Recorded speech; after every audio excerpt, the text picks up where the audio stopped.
In this video, we're talking about installation. I'm going to show you a 3-day install that I like to use for my air raid offense.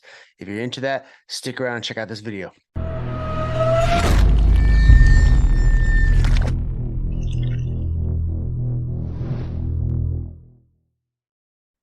What's up, everybody? Welcome back to the channel. If you've never been here before, welcome. I'm Coach Ross. This is Coach Ross Football. This channel is dedicated to the spread offense. Anything and everything spread offense. You're talking about passing schemes, running schemes, blocking, run blocking, plays, playbooks, installations, you name it. We try and talk about it on this channel. So if that's something you're interested in, make sure you subscribe to the channel. Also, hit that like if you like this video. We're going to get into talking about a 3-day install. It's a 3-day install that I like to use in my offense. Install the base offense for the air raid, and then we go back and we reinstall another 3 days. So you have 3 days, and then 4 days, 4, 5, 6. You basically just reinstall everything you just talked about day 1 through 3. And I'm going to lay it out day 1, 2, 3, and then kind of go over what you would reinsert on day 4, 5, 6. And I feel you could use this installation in high school, middle school, even youth football. It's very easy to follow. Now, again, it is my own creation. It's what I use. It's tapered and designed for me, but this can be used for anybody. And again, I'm not saying my way is the right way, because I've borrowed and stole for other things from other coaches and kind of tailored it to make it my own. So there is no right way or wrong way to do it. It's what works for you. That's the best way. So if it works for you, fine, it's great, do it. This works for me. So if you do something different, let me know down in the comments. We are in that peak area, or that part of the season where installation is getting ready to go. We were almost, summer workouts are about ready to be started. Spring football is just about over. A lot of coaches do a lot of installation in the spring and then do it back in the summer and then back in the fall camp. So a lot of times, a lot of coaches are installing their offense 3 times, which I think is great. And you can install, and you should install, some of your offense in the spring, but mainly going into the summer is definitely where you want to do your installation. So again, this 3-day install for the air raid offense is not just a true from Hal Mummy or from Mike Leach or anybody like that. It is using principles that I've learned from them and other coaches, and kind of, again, like I said, tailoring it to make it my own and trying to keep it simple as possible, because that essentially is what the air raid is all about. It is about simplicity and about maximizing reps. And that's what this installation plan, and then eventually in-season practices, are geared towards: maximizing reps. Because again, the air raid is not a playbook. The air raid is a philosophy, and you're using that philosophy. Your goal is to out execute your team, because you're not always going to have the strongest, fastest players on the field. So you have to have the players that are great at what they do.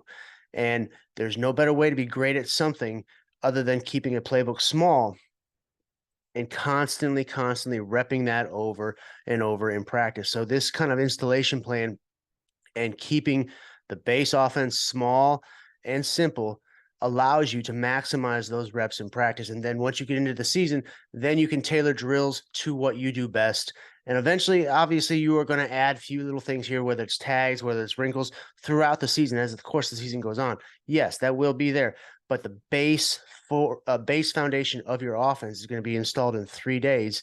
And this system that I have here will help you to do that. Getting right into day 1 here, we are talking about getting your kids for the very first time, and you are installing the offense right away. And it's important that you get off to a good start here. So we start off, and we're going to talk about a little bit of pre-practice here. So I like to start off with the settle up drill, which is settle in noose, where you take 2 cones, or you have 2 trash cans to represent 2 defenders, and you have a receiver start on one side, and he goes and he chops quick feet to the other one, and then goes back to the other cone or trash can, and then back into the middle, and tries to settle up. And the goal is to settle up in that space in between those 2 defenders, show hands, and that's when the quarterback fires him the ball. He tucks that ball in, tight turns it up the field, and he's up the field. And then pat and go is simply just trying to get added catches, so trying to get over the shoulder catches. Eventually, what I like to do is, depending on what we are working on that particular day, they're over the shoulder catches. We might be working on slants, might be working on stick routes, corner routes. It really depends on the day, but most of the time it is just over the shoulder fade routes, just getting their blood flowing, getting their legs going, because I usually don't use too much dynamic stretching at practices to warm up. We get right into our drills. And again, settle up drill and pat and go are two of my everyday drills that I use in every single day of my practice. And that's what we're warming up with. The O linemen, they start off with a 5-man sled and they get up there and they start working their stances and firing out of their stances, hand placement on the bags, and trying to get out of their stance as fast as possible with a lot of explosion. They will also work into the board drill where they're keeping a tight or a solid base going over the board with their hands and their chest up high and keep working that. They're going to work that for about 10, 15 minutes pre-practice until we're ready to start practicing. First day of installation for me is maybe a little bit different than a lot of air raid coaches. I want to develop those rules because I have basic rules in my offense that I want my guys to follow. And they're simple rules, especially when it comes to a 2x2 set or 3x1 set. When it comes to the concepts, the rules stay the same. As far as 2x2 and 3x1, just really quick go over it. If it's in a 3x1 set and we are running a concept to a sideline concept like stick, like corner or fade out or something like that, the middle guy in the middle receiver in that trip set is always the person that's running that concept route, whether it be the fade out route, whether it be the stick, whether it be the corner route. That inside guy is always going to run that flat route or that stick route, in a fade out or that flat arrow route on a stick and corner. The running back out of 3x1 always, unless tagged otherwise, is going to swing or shoot away from the trips. In 2x2, it just changes. Okay, now the back or the running back is part of that sideline concept. So I try and establish those rules early. So what I do is I immediately for 10 minutes get the team together and I show the base formations. Our 2x2 set and our 3x1 set. So our ace formation was our 2x2, and our early and our late, which are 3x1 to right and left. And we start getting into our spacing. So we show the spacing they need to have in a 2x2 set as far as the receivers, where their landmarks are as far as where they're lining up. Also, we have the line coach at that same time. He's getting the splits right for the linemen, showing them how they need to stand and how they need to align themselves, getting their splits right there. And then we go quickly into 3x1 and just show them what the 3x1 set looks like as far as how the spacing of the receivers should be, how that single receiver, how he's going to be condensed in. He's not going to be as wide as he normally would be in a 2x2 set. So all those different things, and we kind of quickly, as much as we can, talk about, okay, what if we're on the left hash or right hash? So we kind of try and go through that as fast as possible just to quickly get it in their head about what these formations look like. Now, the main first 3 days, we're mainly going to be working out of a 2x2 set as far as all the install. And then when we go back to day 4, 5, 6, then that's when we start incorporating 3x1 formations in the same concepts we've already talked about. So, but the reason I do is I want to show them the 3x1 so they've seen it at least once or twice so that they know. So I like to, for that first thing, immediately just jump in to that first 10 minutes of that 2x2 set or 3x1, just showing them the formations. And then we go quarterbacks, receivers, and running backs. We start installing four verts, which is the staple play in our offense. It's probably the most versatile play. You can tag it eventually, but I am still a huge believer and a huge advocate of what Coach Patrick Taylor has talked about, which was the open grass reads, and that's what we teach it. That's what we teach 4 verts. So we almost treat 4 verts. We actually do treat it like a quick game concept. It's not a drop back for us. It's a quick game concept because of the open grass reads and being able to find that space underneath.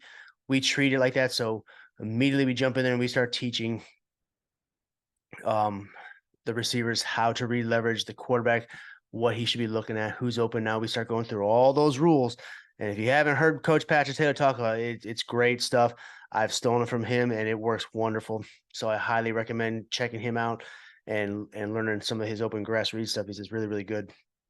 So 10 minutes with that, install 4 verts. While they're doing that, the O-line, they are working on their vertical drops. So O-line coach is teaching them how to vertically pass set.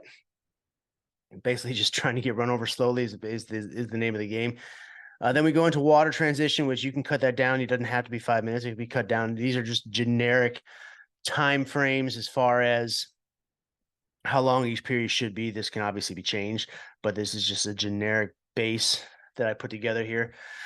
In the next period, this is a period, it's called a platoon period. I got this idea for this period that we use in every practice, not just installation, but we use it for every practice, a platoon period. Basically, it's a period that I like to use as far as getting mental reps, because as we all know as football coaches, those mental reps are as important as the physical reps on the field. They have to be able to see it. They have to be able to tell you what they're doing and why they are doing it. So these are used for mental reps. Got the idea from a coach that I've talked to on YouTube a bunch of times, named Kerry Nolan down in Florida. He has a period that he put into his practice. I forget what he called it. So I kind of just stole that idea, named it platoon period, where we just bring everybody together and use it for whatever you want. If you want like a special teaching moment for that particular practice, you find a theme of that practice or whatever you want, or something you wanted to review or go over. That's what you would use this period for. But it's a good way to get those mental reps. It can be a 5-minute period. It can be however long you want it to be. But it's good just to hone them in and get those mental reps. So in that first day one, we're going right back through the formations real quick. We're running through. We're going to go, okay, here's ace, here's early, here's late, here's where we need to be. We'll maybe have guys at the second time they're going through it. We may even have guys run out there and then another group run out there and quickly, just as fast as we can. All right, go, go, go, go. Show me ace, show me early, show me late. So we're going through all of those formations as fast as possible. So then we go into our main running concept that we like to use in our offense, which is the counter. So we have the quarterbacks, the running backs, and the O-line. We started installing counter, and we had that going on one while the receivers are doing some sort of individual drill. Typically with this, they are getting started working on their screens, which is what we put in next. So then we move on to the next one. We have the quarterbacks, receivers, and running backs. They are working their bubble screens. We call it Reed and Lisa.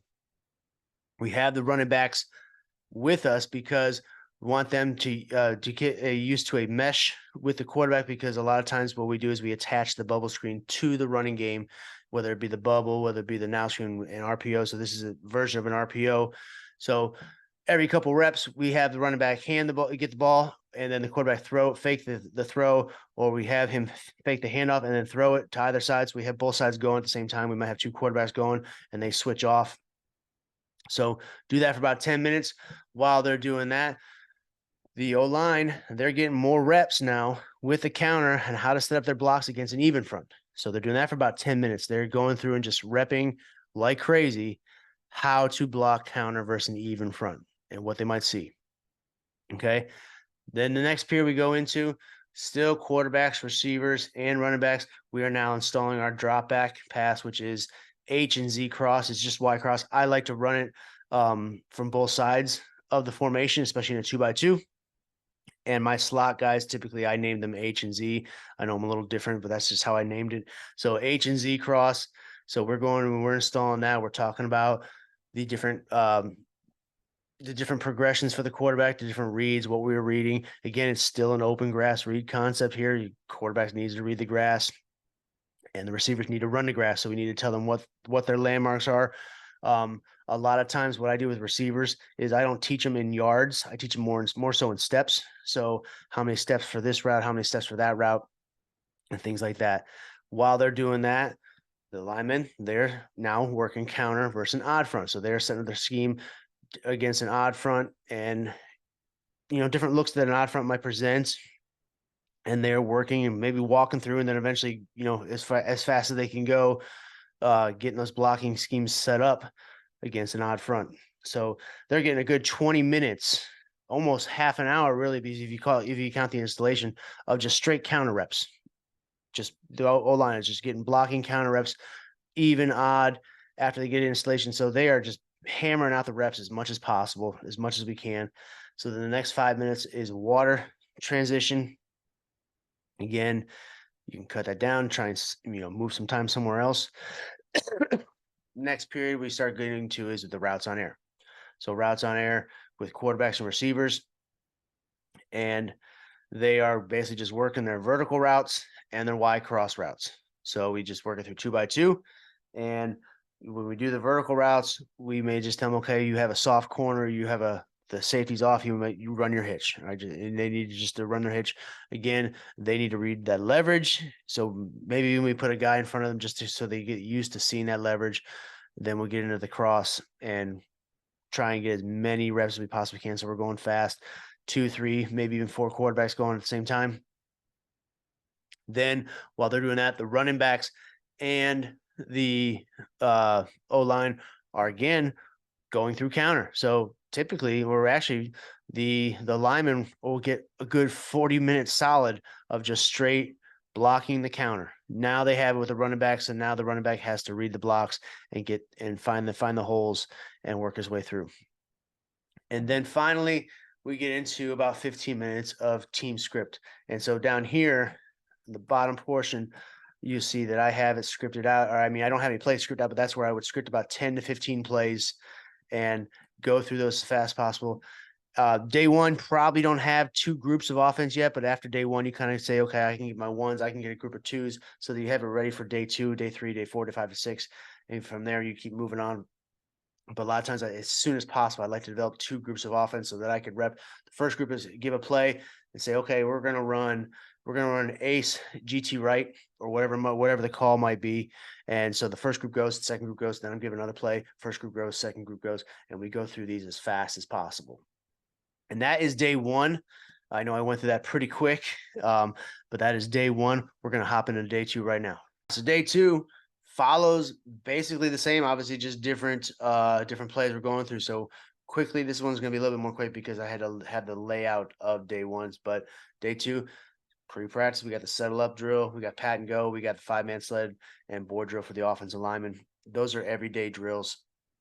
Now you notice here, I'm an advocate of doing, when it comes to the quick game, I'm a big fan. I'm a huge stick guy. So stick is my baby. Stick is my favorite quick game concept.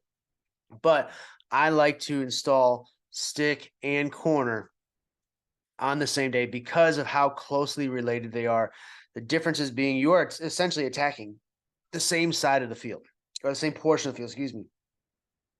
The only difference is with stick, you have that outside guy going that vertical, but he's still trying to attack that deep outside portion of the field. You just replace that with corner, with the actual corner route itself. It's still attacking the same portion of the field. So you teach stick and then you teach corner. Essentially, it's the same triangle read. So once they understand stick, and you keep that typical rule of, okay, we're going to attack this overhang defender. If he goes out, we throw in. If he stays in, we throw out, kind of thing. But now we just add in, okay, we're going to peek the corner for the corner route. We're going to look corner route first. And then eventually, if that corner route's dead and we're not going to throw it, now it just turns into stick. So again, just doing that at 2x2. So that's why I like to install stick and corner on the same day. I feel like I can be efficient with that because I can explain, I can teach it that much faster, and we can get that much more accomplished because we've knocked out 2 quick game in one day. So then the O-line, they are working on their vertical drops and their 5-man sled if they have some time. So they go back to the 5-man sled. Our run for day 2 would be installing power. So quarterbacks and running backs and the O-line are going in and working on installing power in the power scheme. Our screen for that day would be our now screens, which we call Reggie or Larry. Those are just the quick screens to the outside receivers. So indie work for the receivers there would just be starting to just install it with the wide receivers coach, how to run this, how to set it up, how to set up your blocking schemes. And, I can go on a separate video about how the blocking schemes with screens. In fact, I do have other videos talking about these individual screens as well. So you might want to check those out. Then we go into a water transition break. Then we got that platoon period. So the platoon period I use for day 2, I use as another installation. So what we would do is just put in that stick or that slant RPO with the slot guys. So we'll just tell them, okay, if we call this, you run a slant or a stick, and basically what we want to do is we want to pick on a certain defender. If that linebacker triggers for the run, you run into that area he vacated and you settle up in that space. And the quarterback, if you see that defender trigger for the run, then pull the ball and you throw it. Then we get into period 4, which is now we are all with quarterbacks, wide receivers, and running backs installing our now screen, which is Reggie Larry, which is that outside receiver screen, setting up the blocking schemes, explaining how to block it, where to run, how to run it. And the running backs, again, just like the bubble screen, are getting reps with meshing with the quarterback as far as the handoff. And again, handing the ball off and throwing that at the same time, or just splitting the reps there. Linemen, they are working power against an even front. And then we move on. We are installing our drop back for that day, which would be shallow cross. That's quarterbacks, receivers, and running backs. While they're doing that, O-line, they're working their scheme against an odd front, the power scheme against an odd front. So again, though these 2 days, they are getting 3 periods of straight power for straight reps with that power or counter or whatever it might be for that day. So they're getting a lot of reps at that particular running scheme. So then period 6 moves around. We roll into routes on air. So we are working stick, corner, and the shallow cross. Now, it might be a little bit harder to get to all of that in that period. So that period could be, if you wanted to extend it, so you could take some time away from the transition. You can shorten down another period here and there or eliminate one altogether. But getting those reps, getting those receivers as many catches as they possibly can in practice, that is the name of the game. And having the practice move at a fast pace is where you maximize those reps. Offensive linemen, while we are doing routes on air, offensive linemen and running backs, they are now working the power. So they're running their inside run period. So now they are repping power together. So now they're going through and they're trying to fit those runs. And line coach may use some guys to kind of give some different looks. And the linemen need to adjust. Running back needs to adjust to follow the blocks and set up the blocks, and vice versa. Okay, then we get into another water transition, and then again another team script to close out that offensive session for that practice. And you can see again, we'll have a script down here, 10, 15 plays, and you go from there. I don't usually use the field spotter and down and just that is meant for more so like in season practice where I want to kind of just develop some scenario stuff. I would put that down here and kind of just work on it. So if we're working, for example, on Tuesday, it might be third down day, I could put it in 3rd and 5, 3rd and 7, whatever it might be, and have a particular play ready for that particular scenario. So that's why I have that here, because this is the base template that I use for all my practices. So that is day 2. And finally, we're going to get into day 3 here. Hope you're enjoying the video. If you are, make sure you hit that like button. Also, subscribe to the channel. So day 3, again, it's a 3-day install. So I don't have a day 4, day 5, day 6 written up. All I do is go back through these first 3 days and just incorporate more 3x1. If not, in fact, all 3x1 as much as possible will be used for days 4, 5, and 6. So I don't have day 4, 5, and 6 written up. It's just this template here, just going through days 1 through 3, 1, 2, 3 again, and reinstalling. So it's basically just a reinsertion plan. So it's a 3-day install of the base offense. And this is the last little base portion of the offense that I put in.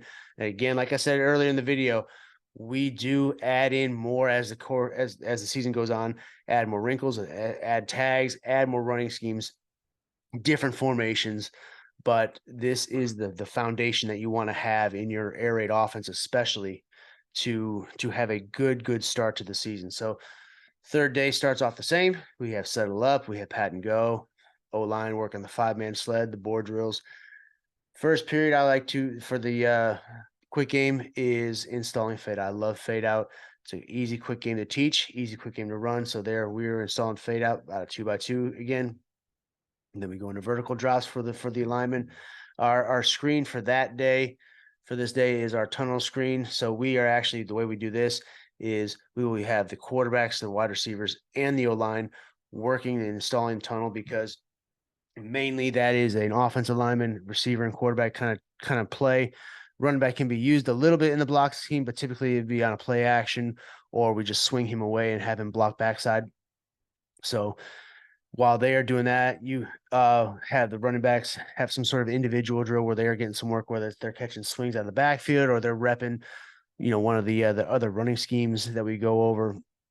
Different things, you can find something for them to rep for that individual drill right there while you're installing the tunnel screen. Got a water break. Then we go into another platoon period. And for this period, if you've watched my videos before, you know that I am a huge advocate for having motion in the offense. I love motion. I think motion is such an important tool for an offensive coordinator, especially in the spread offense, whether it be the air raid, run and shoot, doesn't matter. I love what motion can do and what it can do for an offense, and especially what it can do to a defense, because it messes with their heads. It takes them out of their schemes, takes them out of their fits. So I love motion. So I will designate a platoon period for just going over the base three motions that I like to use in my offense, which is the jet motion, which is the shift motion, and a trade motion.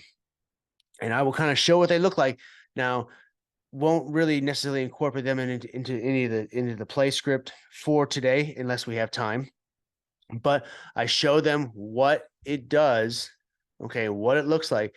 But I explain to them, because this is a mental period. Remember that with motion, it changes some things. So, for example, if we were an ace 2x2 and we run stick to the right, okay, everybody has a job. Outside receiver has the vertical, slot receiver has the stick route, running back has the shoot or the swing.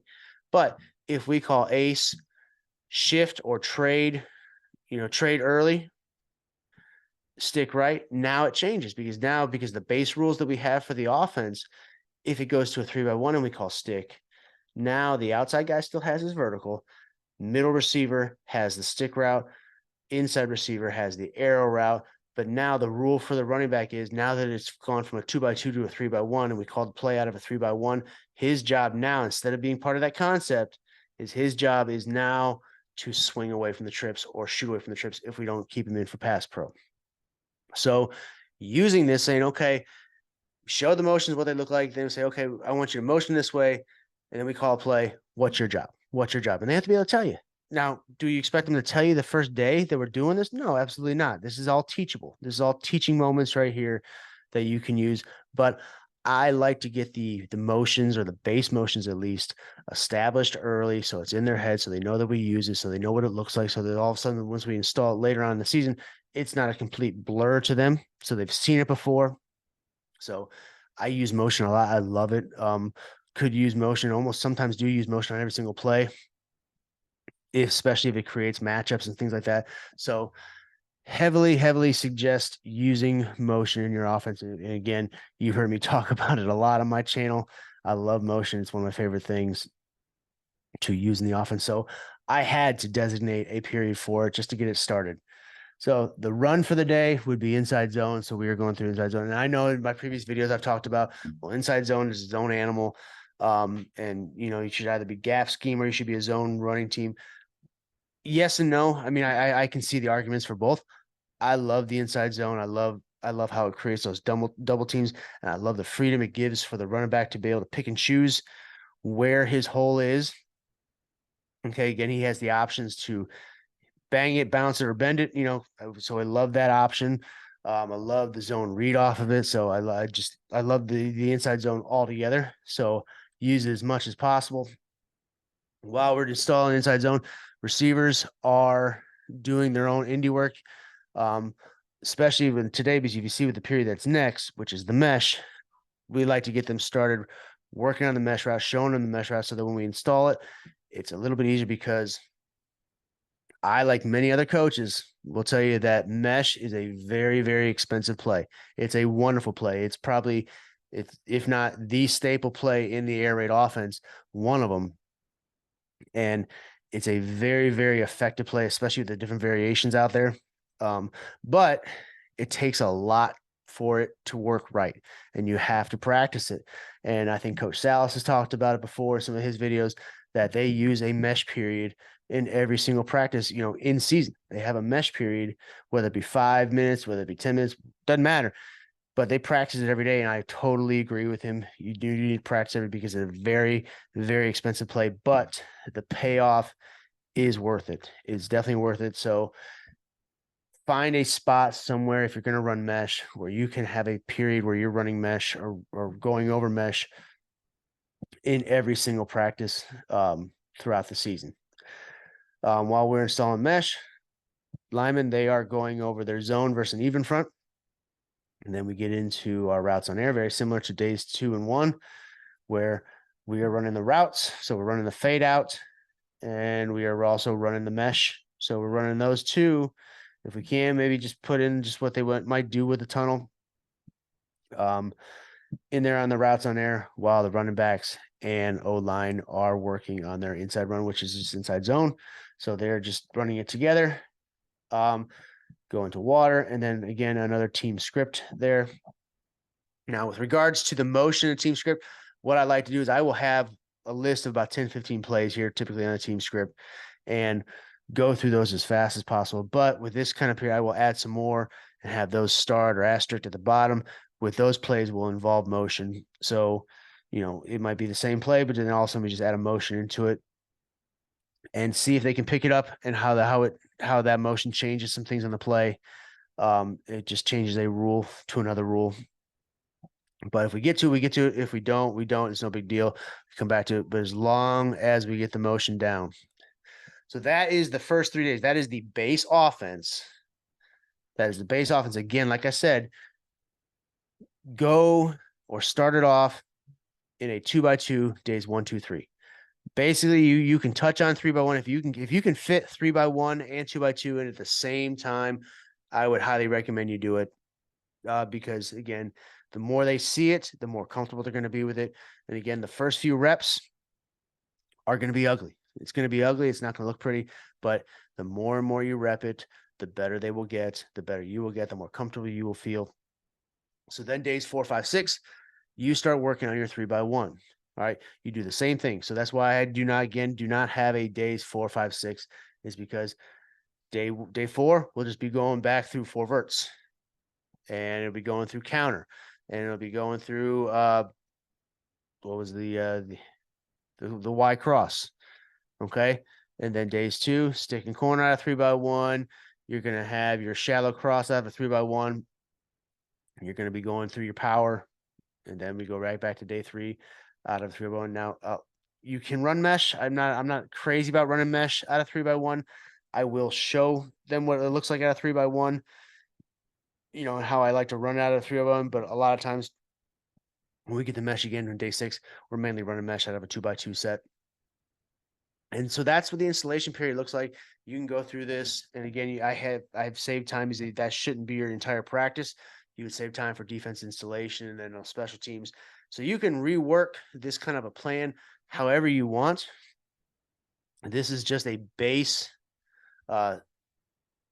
shell of how I fit it in and how I set it up. And it works for me. It works. Again, you probably do something different. If you do, that's great. Write down in the comments. I'm always looking for ways to be more efficient. So if you think you have a better way or think you have some advice, please give it to me. I'm all ears for advice. If you like this kind of a format and you want me to send it to you, let me know down in the comments. I'll be happy to send it to you because I'm happy to help out other coaches. So if this is something that you might be interested in, let me know. Also, when it comes to some of these plays that we install here, go back and check. I have a great video on the 4 verts as far as the open grass reads and basically just stealing stuff that Patrick Taylor talked about because I love it so much. But it's exactly how I teach it, and it works well. Have videos on mesh and stick and corner. So if you haven't seen those previous videos that I've talked about before, make sure you go check them out on my channel. But this is the installation that I follow.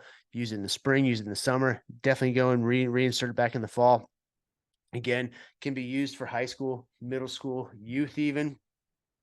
Okay, it works really, really well, and you get a lot of things accomplished in a little bit amount of time. Again, the goal is to maximize reps and have a fast-paced practice, and you need to have this stuff scripted because if you don't, you're gonna be kind of twiddling your thumbs and not knowing what you're supposed to be doing. So this kind of a script right here helps me. This is the one that I've developed and it works well for me. So if you like it, make sure you give this video a like. Also subscribe to the channel if you want to see more content, and I will see you all in the next video. Thanks, guys.